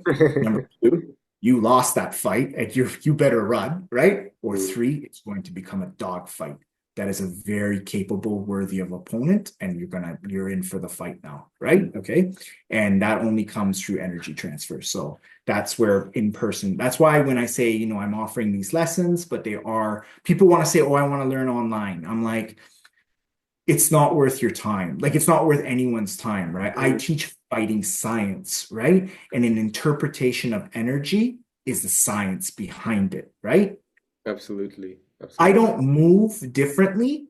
I'm not stronger than many people, right? But I have a higher level understanding of weight transfer than most people, right? Mhm. The incident yesterday, right? I just looked at the guy. I'm like, no, no, come on, just let me go deal with this, right? In the store, right? So, that's it in a nutshell, right? And the biggest my mission statement is I'm just here to help people with their journey, teaching three different styles of martial arts actively. It caters to all three different people, right? And everyone can come and learn, right? We're very open to it. Yeah, Virji. I just love that fact about you being very open, especially like still giving guidance. I remember learning the chart Pantre from you. Yeah. You sent me like a video where, and you said like, oh, your actual hand movement is not going good. You need to put it like that.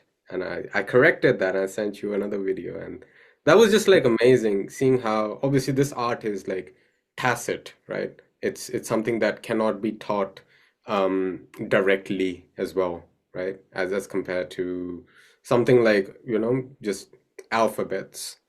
You Right. can teach them, right? But this is something that's physical, there's something that's tacit, there's so much going on. But So much.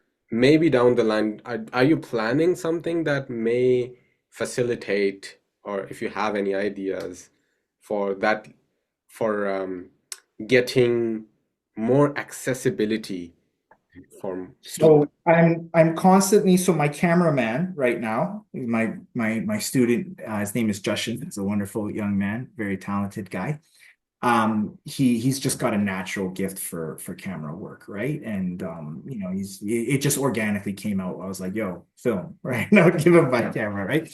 So what I'm trying to do is I'm trying to document and log the 10 pentra that I teach.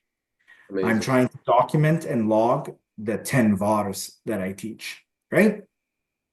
I will then continue on documenting and logging the 10 fikna, which are the takedowns, right, of Indian martial arts that I teach, right? I will then document and log the 10 jarasandhi or jambuvanti, which are the submission breaking holds of the Indian martial arts, right? And from there, I'm going to put it on YouTube and it's free, right? And you deal with it, right? And just like yourself, you make a video. I learned this watching your videos. Can you give me some feedback? And I'll, Amazing, Virji. Are you ever thinking about maybe like putting out a book as well, illustrated? yeah, it would be lovely to do so. I think that would be much later on in my career. So the book, and I'm still learning, right? The book would be martial art, not fighting science, right? You can't Mm, learn science of energy transfer from a book online, from a video. It can't be done. And if anyone is promising you that, they're not giving you the real deal, man. They're not. If they're telling you if you study and learn this and practice this, you're going to save your life, man. No, right? yeah. I do instructionals and watch instructionals for my martial arts, especially jiu-jitsu and judo, but I'm a black belt, right? I Mhm. understand like what he's talking about. He just explains it in further details, the person who's making the video. But for a person who is a newcomer to the art, they're gonna be lost. We even have like jokes and memes about it. Like you have Instagram jiu-jitsu, that's what we call it, right? Like you just learning shit online and trying to apply it like you don't understand the basics yet, right? Yeah. Yeah. And yeah, right. So yeah, it's definitely up there. Um and it'll just be coming out later on in my career. And like I said, I'm not here get rich off this thing or exploit it or whatever, right? Because that does happen in a lot of martial arts circles and cults, right? Like we call them McDojos.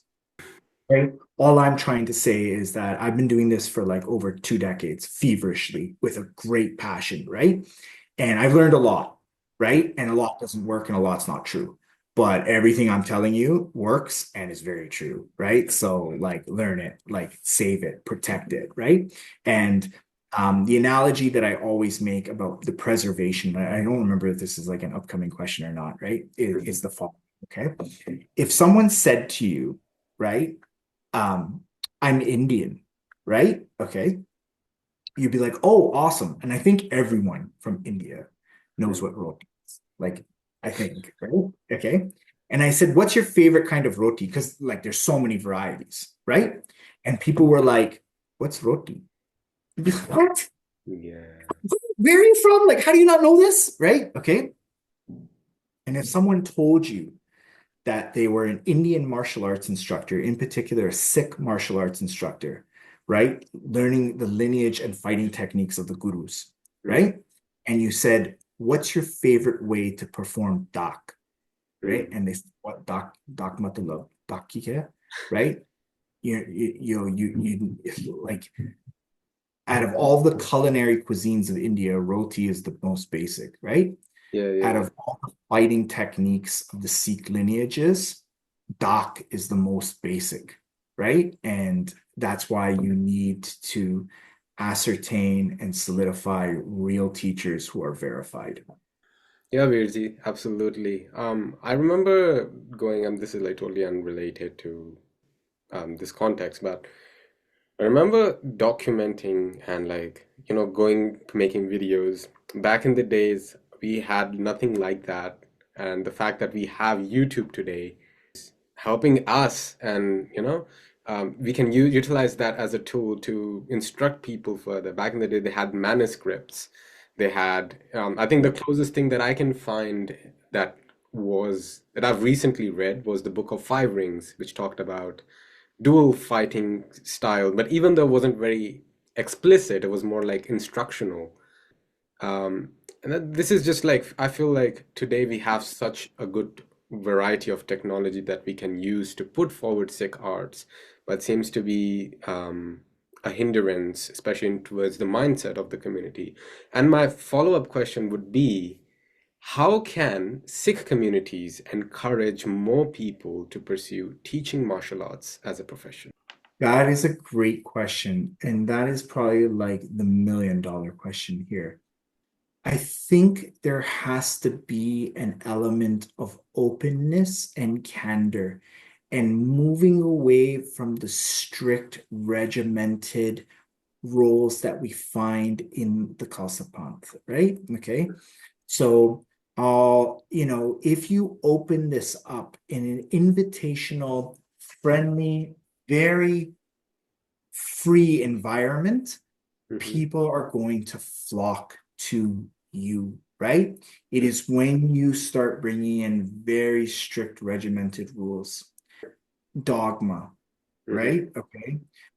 You have etiquettes that may be perceived as outdated. And I'll just leave it at that, right? Okay. Yeah. Right? Just make it open, make it friendly, make it cool, right? And you will get more and more and more people coming aboard, joining, learning, and then obviously the required request for trainers, right? Um, I'll use Brazilian Jiu-Jitsu. The going rate, okay, so the Australian dollar and the Canadian dollar aren't that far off in trading power, right? Our exchange rates are very close, okay? Yeah. So the going rate for a Brazilian Jiu-Jitsu black belt for a 1 hour private lesson, right, is 120 Canadian. Oof. Okay. Yeah. Okay. Right. So, and there is a high demand for it. People are doing private lessons all the time. One of Mm. the greatest, I'm not going to name drop here, right? But there was a very famous world champion. He has won numerous world champions. His name is infamous within the Brazilian Jiu-Jitsu community, right? And he Mm. had a student who fell off a roof, became paralyzed, and they were doing a fundraiser. Mm. And he said, "Hey, I'm giving away 3 hours, right, of free private lessons. Okay, if you buy this ticket for the fundraiser. Mm. Okay, 1 hour was valued at 240 US dollars, right? I remember seeing that going, yo, I will pay that right now to train with that guy. Like, I will pay that right now, right? Mm. So, if you are good in your field, okay, and you are rare, Mm. you are valuable, Yeah. right?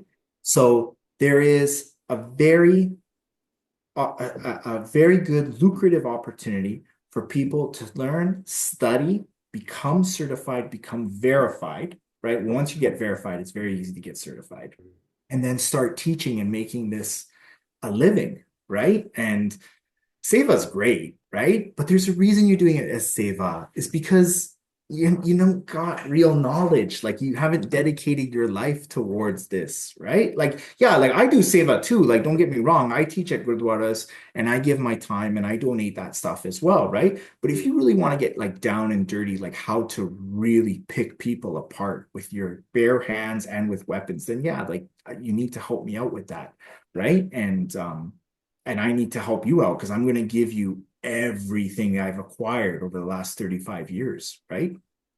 And so if you're doing it for personal growth, that's a good reason. And like everything, I'm sorry to say this, Maya bit, right? It's in your life. I don't care what you want to say. Okay, as much as we try to destroy it, etc. Right? Okay, there is an opportunity for people to learn martial arts and become credible teachers and then make a living from that. Yes, there are numerous professions that do it, right? And there are people who have become very rich Mm. doing so, right?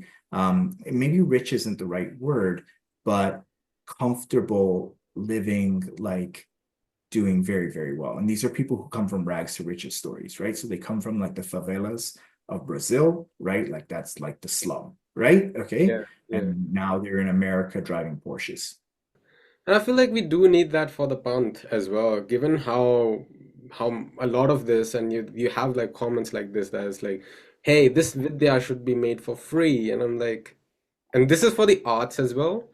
Um, like in like for Kirtan, for like, Kirtan should be made free. I'm like, you're just disrespecting the kala at this point. I look at it and I can see where you're coming from on that, right? And I would say that I agree to a certain extent, okay? People the way I look at it, right, is when I teach, right, you help me pay the electricity bill, Mm, right? Okay, right. Here in Canada, it gets very, very cold, yeah. right? Okay, we need gas and electrical heat. You Mm, help pay for that.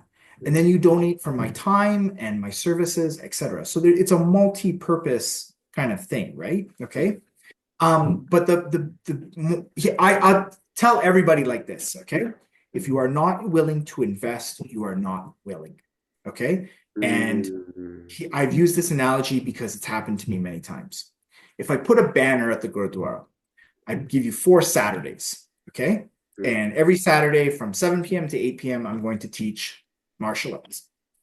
Do you know how many will come the first Saturday? 60 people will come. Excuse me. Do you know how many people will come the second Saturday? You know how many people will come the third Saturday? Probably 10.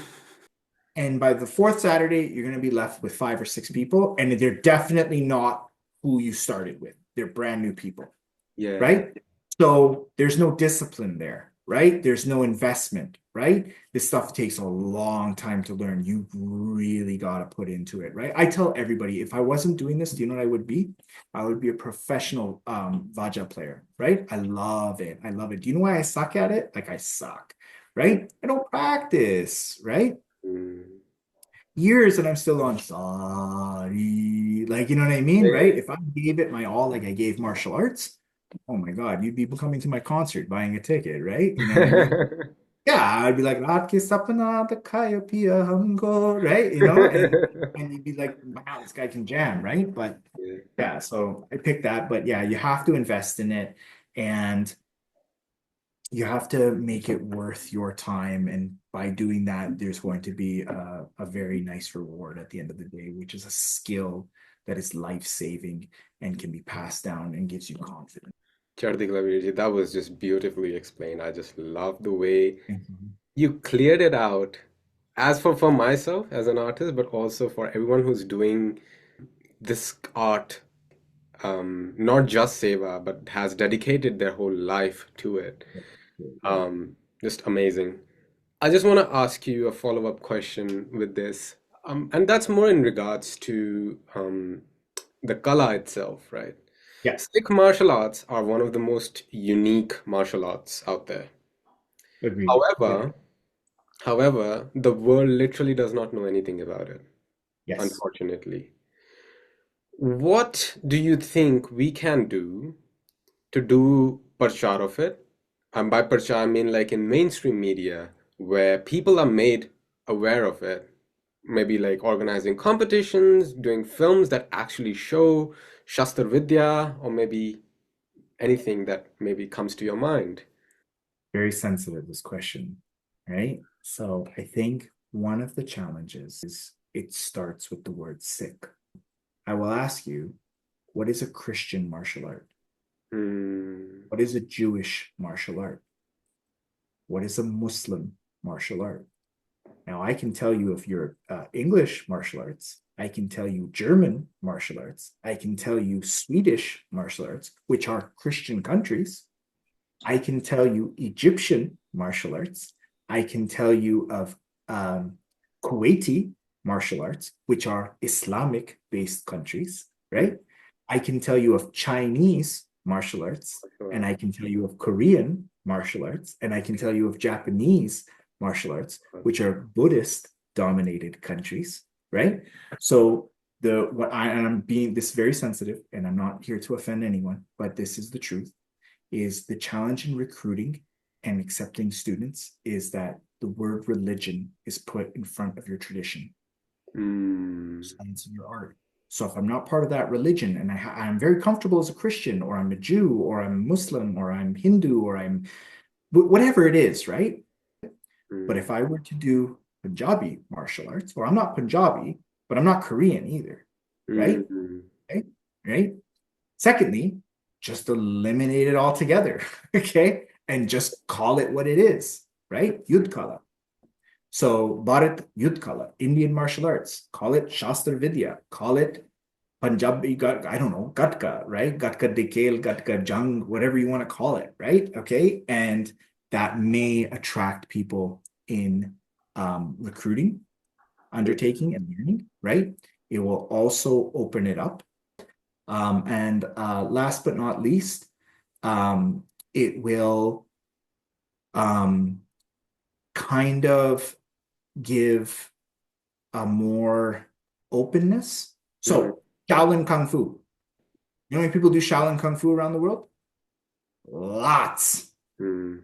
right? Who started it? Buddhists, Yeah. right? Do you have to be a Buddhist now to do it? No, because No. there's no dogma behind it. There's no religious dogma, right? Mm. Right? So that is at least my humble experience. And I know it's not the answer a lot of people want to hear. Yeah, yeah. I know that, right? But yeah, if it's a consideration to at least think about to get the ball moving. I'm not saying do it. It's at least to start thinking to say, okay, yes, we started this. Well, I wouldn't say we started this, but we were one of the last lineage holders of Yeah. this, right? And we used it very effectively. Okay. Yeah. Like jujitsu is not from Japan. Jujitsu comes from India, right? I actually Okay. did not know that. Oh yeah, yeah. Jiu-jitsu came from India over 2,000 years ago. Wow. Okay. And right, but what do we know jiu-jitsu as being? Now it's like Brazilian, right? And the best is Yeah, Japanese. But the true. true lineage holders of Japan, including deep-rooted Brazilians such as Grandmaster Helio Gracie, they know jiu-jitsu comes from India. It came over 2,000 years ago, right? And that's how it started, right? So if you can remove the ethnic or religious title Mhm. and just call the art what it is, I think Mm. you'll start to open it up. You'll have people grow, and it'll just be a story to sail off into the sunset happily ever after. Yeah, Virzi. That's just very mind-opening and also I would say use the word being humble about it as well. As someone who probably thought of like martial arts as like, and I've utilized most of the questionnaires, I've utilized the word Sikh martial arts, and like, maybe if I had the chance, I would have like changed that to It, Punjabi it martial it's appropriate. It is appropriate because these martial arts are done, originated, and currently held by the Sikh community, right? Okay. But let's be honest, the Sikh community is a minority community globally, right? arts. And the art is beautiful. We all know how beautiful this thing is. And if we just possibly removed it, like let's be honest with you, okay? Mm. Would you go somewhere to learn Muslim boxing? Yeah. Yeah, there you go. Okay, all right, all right. Would you go somewhere to learn Jewish karate? But you see what I'm saying, right? Yeah, Because you're deeply devoted in your own faith. mm, And just that title kind of gets the mind thinking, not in the direction that the message really wanted to take it, right? mm, And this is just my experience, right? Because I've been doing this so long. I teach in a multicultural country, mm, right? mm.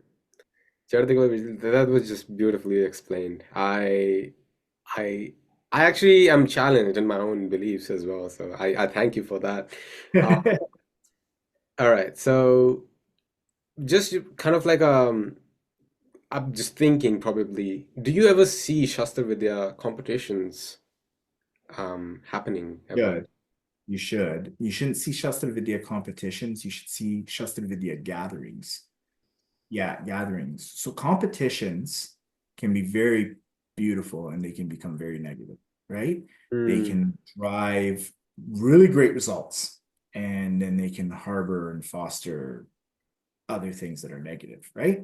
mm, However, if you had a gathering where people of skill came and you have a culture of no winners, no losers, no one raises their hand, no one videotapes for pride and joy and stuff like that, right? You're mm, just coming to see if your VAR works. Everything you've been working on for the last 6 months, does it work? And we have a referee who is non-biased. There's no referee. It's more like yeah. okay, someone doesn't allow the action to get too rough. Okay, right? Yeah, yeah, because it can Yeah. get pretty rough, right? And That's it. You just meet somebody. Hi, what's your name? Hey, do you want to go? Do you want to use stick? Do you want to Mhm. use knife? Do you want to use sword? Do you want to use katar? Do you want to use shield? Right? Mhm. And then go from there. Do you want to use staff or lati or dang? Your choice, right? And you have that. And that's why I do encourage people to take part in Dog Brother. The whole thing that I just quoted is like a Dog Brother style event, right? Because Mhm. that's where you learn the whole model. It was invented by them, and it is the most effective way to pressure test and see if your stuff works. That's it, right? Chardikla Virji, Chardikla. Yeah. So you've mentioned that you've been practicing martial arts, right? Yeah. And for quite a long time, been exposed to multiple styles of martial arts. Are there any other martial arts systems that have influenced your own understanding and the physical mechanics of, for the lack of a better word, Punjabi martial arts?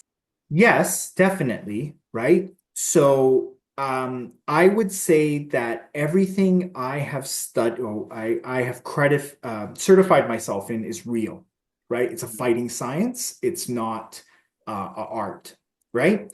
Yes. So, when you see karate and the katas, that is the single performing act of kata, Mhm. right? That's an art, right? It's Okay. very, very subjective, okay?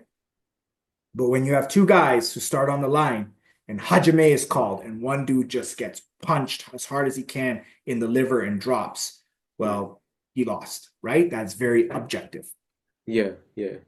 So the arts that I've studied and certified myself in have allowed me to separate real from fake, Hmm. fact from fiction. And those philosophies that are used are now translated into my teachings. And here is the perfect example. Okay. In Brazilian Jiu-Jitsu, we encourage everyone to challenge the teacher, like everyone to challenge the teacher. Okay. So if I teach a footlock, okay, Hmm. which is the way of entangling a foot and breaking it, right? You're going to have people saying that'll never work on me, right? And I will have to go make it work. And if it doesn't work, I have to work on that, right? Hmm. Okay. In the Sikh traditions, this is how the chakra got traction, is Mm. no one questioned it. No one tried to shoot. Before that experiment that I put on YouTube, okay, there was one other guy that I found, some person in Russia or Ukraine or something, and their chakra was like really homemade. Like definitely was made in Northern Europe, and they had just seen it and traveled to India, Yeah. traveled and learned from like Rajputanas or something like that, right? No one had tried it, right? Now Mm.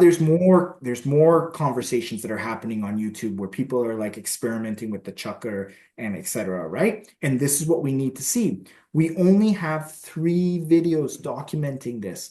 There should Mm. be hundreds of videos documenting this thing, right? We need to one of the philosophies, back to your question, is challenge everything. Do it respectfully, Yeah.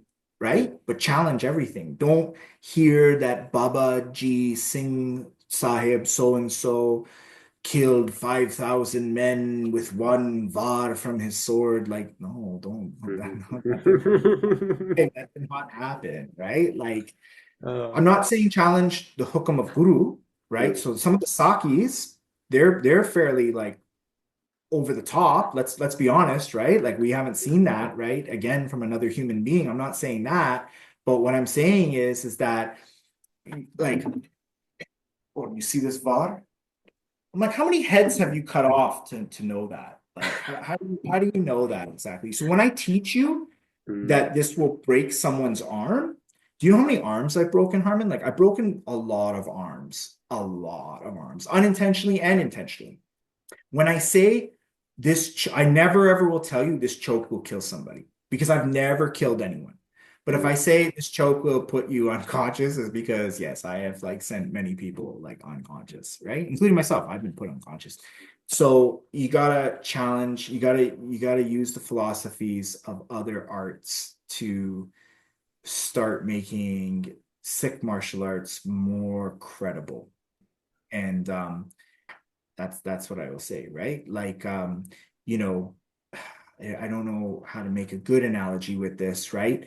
But when we start in jiu-jitsu, right? Hmm. When you're comfortable with certain people, okay? There's really foul words said in the beginning of the match, right? It's very foul, right? When you translate it to English, but the way that we say it is a term of loving endearment to say like it's very foul. It means bad word, let's do this. And meaning like I'm gonna strangle you, like try to defend it. I'm gonna try to break your arm, I'm gonna try to break your leg, like try to defend it, right? Okay. And but it's never taken insulting. But you have to have that rapport with that individual, right? Like you can't just like walk up to like some random Brazilian that you've never met and like say these words and then be like, what did you just say to me? Like you have to be training for a while, right? Does that make sense? Yeah. Definitely, Vizi, definitely. Right? Yeah. So that's it in a nutshell. Yeah. So, just a personal question, and probably you'll like this question. Do you have a favorite weapon, and what Oh makes yeah, for sure. Yeah. Go on. Sorry to interrupt you. yeah, what makes it special to you? Okay, so a favorite weapon. I have a lot of favorite weapons, right? I do, right? Yeah. So out of the 10 that I teach, I have five that are endearingly like special to me, right? But out of the 10, my favorite weapon and one I recommend is kukri, right? Like this is it. This is the epitome of all bladed weapons, right? In my humble opinion, right? Okay.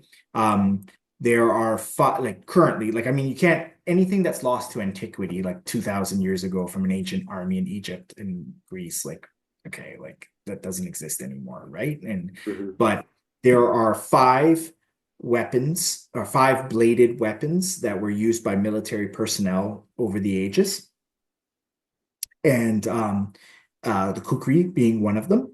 And I still firmly believe that the kukri is the most fearsome bladed weapon to ever be created, right? When a well-made crafted kukri is placed in your hand, it's extremely light and nimble. I don't know if you're catching that on the thing, right? It's super sharp, it's just versatile, it cuts better than some swords, right? It's just an amazing. I highly recommend that if there was a weapon that you're gonna get, I recommend investing in a kukri. Second to that would be a soloter or akeldand. Okay. This should be a very heavy, dense hardwood. Being in Oz, you guys should have lots, right? Hmm. India, definitely, right? Yeah. This is my personal one, this is not my personal one. This is an actual gift from a colleague. This is Filipino hardwood called kamagong. My personal one is made from mango wood from India. And then I'm just very fortunate to be here in Canada that we have access to this Brazilian hardwood called Jatoba. It's a very dense hardwood, and we have access to it at the local store. And I make them for my students, and it's awesome, right? But because you may, depending on your country, travel, etc. I don't know if everyone can accept this. Does that make sense? Yeah. Right? Yeah. Yeah, right? It's just a stick, right? So if you get to a country, you just make a new one, right? And yeah, and the beauty about the Akaldund is that you can use it in non-lethal and lethal formation, right? So you can teach a great lesson, as it's called, Akaldund, right? And then if needed, it can actually finish the fight, right? Yeah. What were the other five? Um, So yeah, so the traditional five, mhm. right, are sword, right? So Sorohi, Mhm. Tar, uh, Kard, and Soloter. So the card could be this, Mhm. right? It could be your kukri, right? Yeah, card means dagger, and people need to understand what the difference in between a knife and a dagger is, right? Mhm. So a knife is a resource tool, right? So you have a utility knife, a box cutter knife, a kitchen knife. Mm. Agreed? Right? Hunting knife, biting knife. fishing knife, etc. Right? Okay. A dagger is a knife as well, but only used for one explicit purpose. That is for fighting or war, right? So you don't have kitchen dagger, right?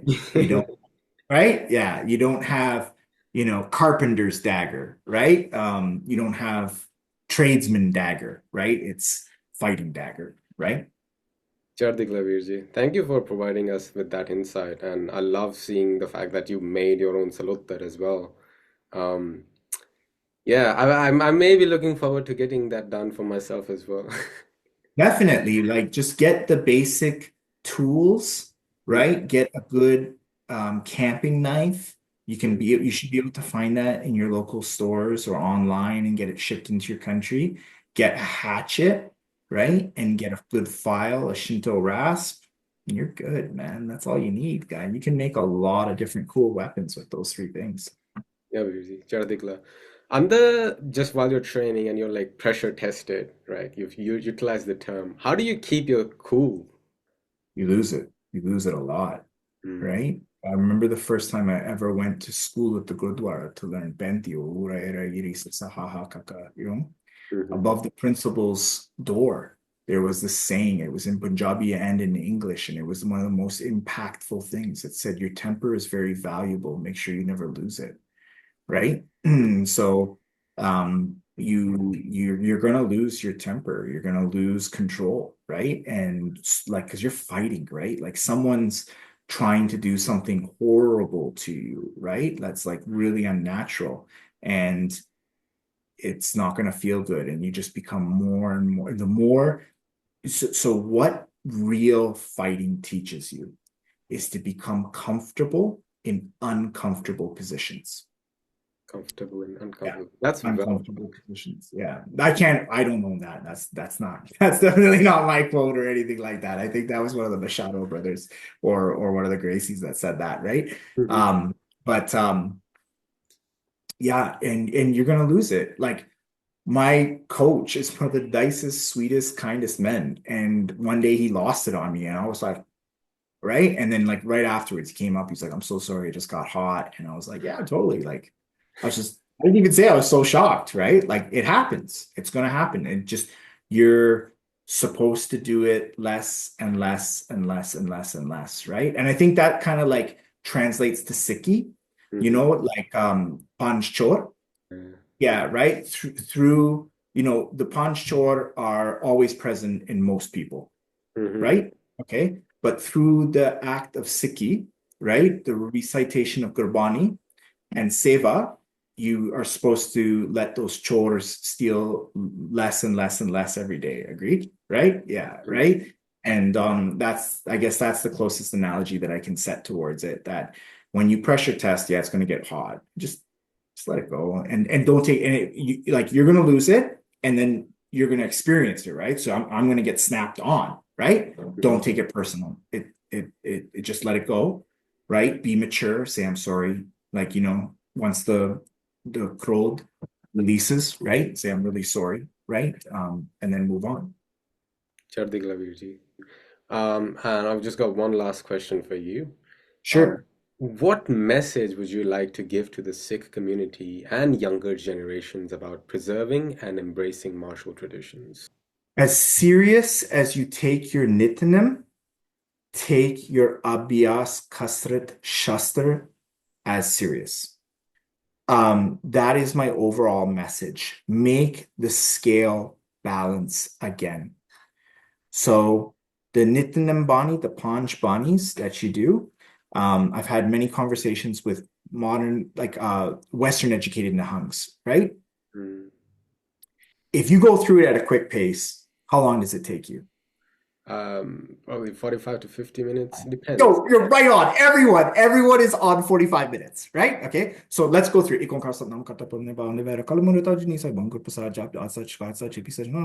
Right? Okay. And we're gonna continue on, right? For Yeah, 45 minutes, right? That's just the beginning of Japji Sab, right?